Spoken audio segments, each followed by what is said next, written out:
ഈ കാലഘട്ടത്തിൻ്റെ വക്താക്കളായ നമ്മളെ സംബന്ധിച്ചിടത്തോളം ഏറ്റവും അധികം ശ്രദ്ധിക്കേണ്ട ഭാഗമാണ് നമ്മുടെ പേഴ്സണൽ ഫിനാൻഷ്യൽ സൈഡ് എന്ന് പറയുന്നത്. നല്ല പേഴ്സണൽ ഫിനാൻഷ്യൽ മാനേജ്മെൻറ്റ് നമുക്ക് ഓരോരുത്തർക്കും കൃത്യമായിട്ട് ഉണ്ടായിത്തരേണ്ടതുണ്ട്. അതിനു വേണ്ട ഒന്നാമത്തെ കാര്യം, establish A healthy financial mind set. നല്ലൊരു ഫിനാൻഷ്യൽ മൈൻഡ് സെറ്റ് നമുക്കുണ്ടാകണം. എന്താണ് സമ്പത്ത്? എന്താണ് എൻ്റെ ഫിനാൻസ്? എൻ്റെ കയ്യിലുള്ള ധനം, എനിക്ക് എൻ്റെ ജോലിയിലൂടെ കിട്ടുന്ന എൻ്റെ വരുമാനം, അത് ആക്ച്വലി എൻ്റെ സമ്പത്തല്ല. ആ സമ്പത്തിൻ്റെ റിയൽ ആയിട്ടുള്ള ഓണർ എന്ന് പറയുന്നത് അള്ളാഹുവാണ്.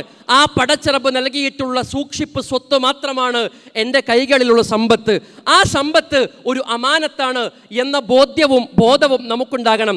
രണ്ടാമത്തേത്, ഞാൻ ഡോക്ടറാകാം, ഞാൻ എഞ്ചിനീയർ ആകാം, ഞാൻ ടീച്ചറാകാം, ഓണ്ടർപ്രണർ ആകാം, ഞാൻ ആരുമായിക്കോട്ടെ, ആളുകളെ എക്സ്പ്ലോയിറ്റ് ചെയ്ത്, ആളുകളെ ചീറ്റ് ചെയ്ത്, വഞ്ചന നടത്തിക്കൊണ്ട് പറ്റിച്ച് വെട്ടിച്ച് തട്ടിപ്പ് നടത്തി അങ്ങനെയുള്ള ഏർണിങ്സ് എൻ്റെ ലൈഫിൽ ഉണ്ടാകരുത് എന്ന് ഓരോ പ്രൊഫഷണലും തീരുമാനിച്ചു കഴിഞ്ഞാൽ ഒരുപാട് കാര്യങ്ങൾക്ക് മാറ്റങ്ങൾ ഉണ്ടാകും. ഇതേപോലെ നമ്മുടെ ലൈഫിൽ ഏത് പ്രയാസമുള്ള സന്ദർഭങ്ങളാണെങ്കിലും ശരി, നമ്മൾ ഉറപ്പിച്ചു പറയണം, ജീവിതത്തിൽ ഒരിക്കൽ പോലും ഫിനാൻഷ്യൽ സൈഡിൽ ഇൻട്രസ്റ്റുമായിട്ട് ഞാൻ ബന്ധപ്പെടുകയില്ല എന്നുള്ളത് നമുക്കെല്ലാവർക്കും ആ നിലക്ക് പറയാൻ വേണ്ടി സാധിക്കണം. അതെത്ര പ്രയാസമുണ്ടെങ്കിലും എത്ര ബുദ്ധിമുട്ടുണ്ടെങ്കിലും ശരി, ഇൻട്രസ്റ്റ് എന്ന് പറയുന്നത് അതെൻ്റെ ജീവിതത്തിലേക്ക് കടന്നു വന്നാൽ എല്ലാ മേഖലയിലുമുള്ള അള്ളാഹുവിൻ്റെ ബർക്കത്ത് നഷ്ടപ്പെടും എന്ന ചിന്തയിൽ ഇൻട്രസ്റ്റുമായി ടച്ച് ചെയ്യാതെ നമുക്ക് മുന്നോട്ട് പോകാൻ സാധിക്കണം. ഇതിനേക്കാളൊക്കെ അപ്പുറത്തേക്ക് അക്കൗണ്ടബിൾ ആണ്. നമ്മുടെ കൈകളിലുള്ള